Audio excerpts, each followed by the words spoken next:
Now we come to the next very important topic in this lesson, that is about manures and fertilizers. What are these manures and fertilizers? They are some supplements that are being provided to the plants. As you might be taking some vitamin tablets or some other extra foods apart from your normal intake of your foods, similarly, plants also need proper manures and fertilizers because the nutrients that they require for their growth might not be sufficiently present in the soil. So manures and fertilizers have to be given in the proper amounts for a healthy growth of the plant. There are a lot of differences between manures and fertilizers, as I've explained to you before. What are these manures? What are these fertilizers? Manures are organic substances, whereas fertilizers are inorganic substances. Manures can be prepared even in the field. Even a cow dung, decomposed cow dung, or farm waste or human waste can be called a manure. But fertilizer is an inorganic substance made in the factories. Fertilizers are added in small quantities. Even a small quantity of fertilizer is sufficient to increase the fertility of the soil. But manures have to be added in large quantities as their nutrient content is very less. While manures are made by decomposition of organic substances, fertilizers are inorganic, made up of inorganic chemicals. Fertilizers do not provide any humus content to the soil, whereas manures provide a lot of humus to the soil. Now, when we are on the topic of fertilizers and manures, let me just tell you that there is one major difference between fertilizer and manure. Manures can be used in any amount that the farmer wants because it is not going to do any damage to the soil. Though the production of the crops might be slightly lesser, though the fertility of the soil might be slightly lesser, but in the long run, the use of manure will not damage the soil. Whereas if a fertilizer is used too much of usage can cause pollution of the soil, and it can also change the pH of the soil. In other words, it can make the soil more alkaline, and as a result, the soil's fertility might decrease. So it is better always to use a manure rather than a fertilizer. Now, what do you mean by leaving the land fallow? Fallow means what? What is the meaning of the word fallow? When you don't cultivate something on a piece of land, that means you have left the land barren for some time, then that land is called a fallow land. But when the land is left fallow for a certain period of time, the land replenishes its nutrients by itself, and then that land can be used for agriculture again. Barren land, if they are kept vacant for some time, the land will replenish its nutrients and the land can be used for agriculture again. Now we come to learn about crop rotation. What is this crop rotation? Crop rotation means the same crop will not grow continuously, because when the same crop is grown continuously on a piece of land, it will utilize all the nutrients and the soil will become barren of any nutrients. So this will lead to the erosion of the soil fertility. So what is the alternative? The alternative for this is that you rotate the crop. What do you mean by crop rotation? Means suppose you grow a crop of rice.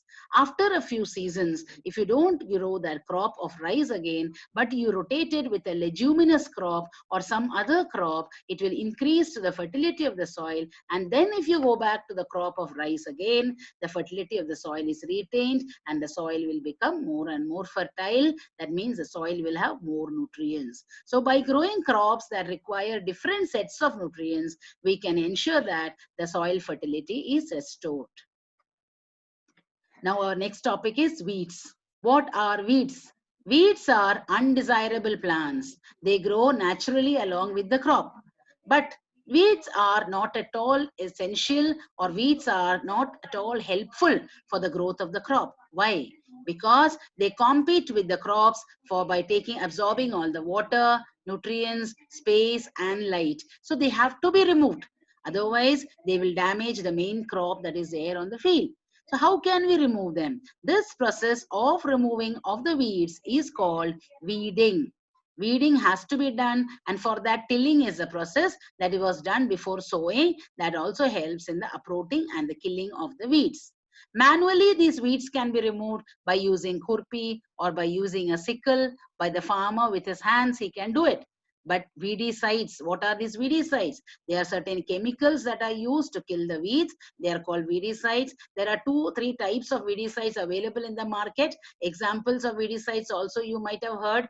2, the number 2 is a weedicide, and 4D. These are the 2 weedicides that are available in the market, but they are chemicals again. They don't damage the crop, but in the long run, they may result in the losing of the soil's fertility. Now we go to the next topic, that is harvesting. What is this harvesting?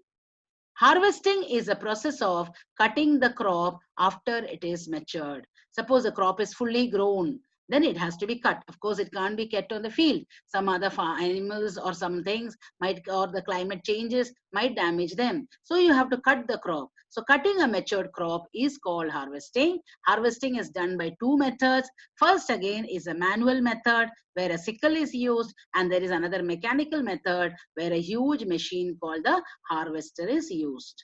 Now we go to the next process, that is called threshing. What is this threshing?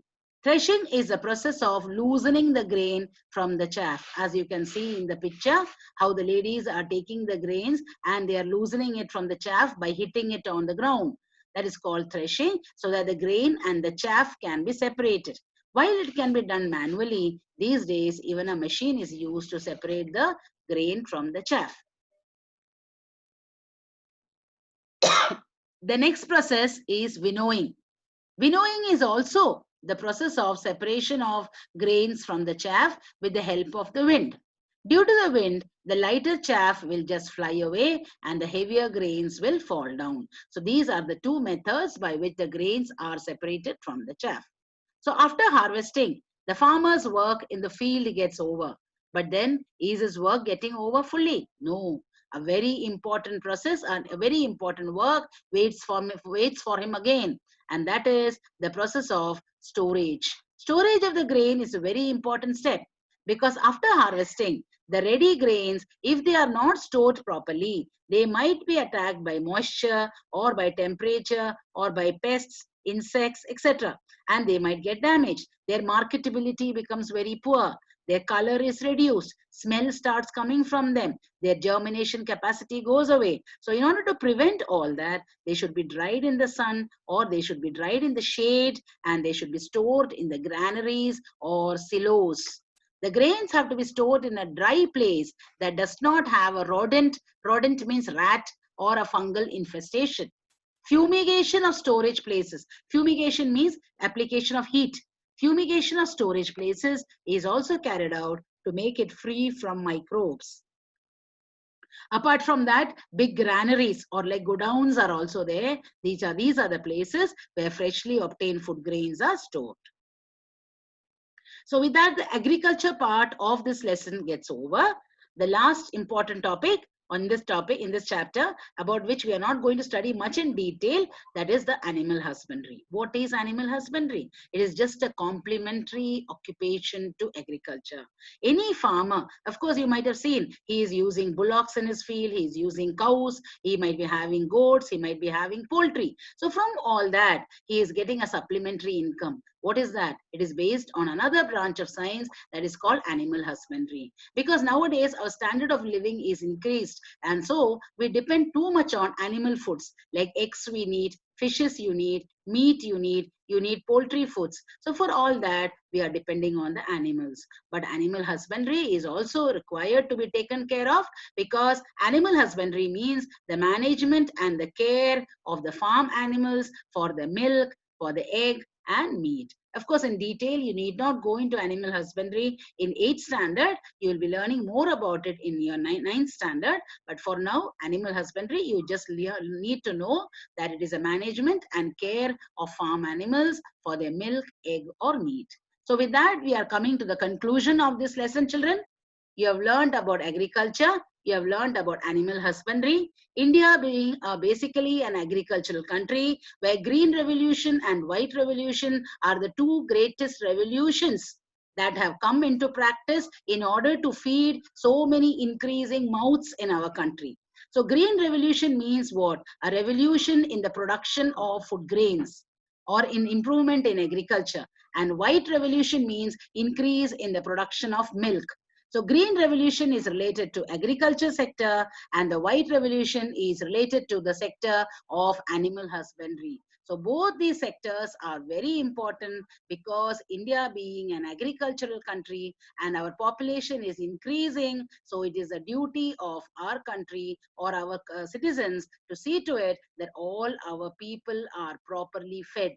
So in order to maintain a proper distribution of food, in order to increase the production of food, all these practices have to be maintained, and you also have to be very careful about these practices. So with that, we come to the conclusion. The notes will be sent to you in the form of a PDF. Please take it, note it down and learn. Thank you.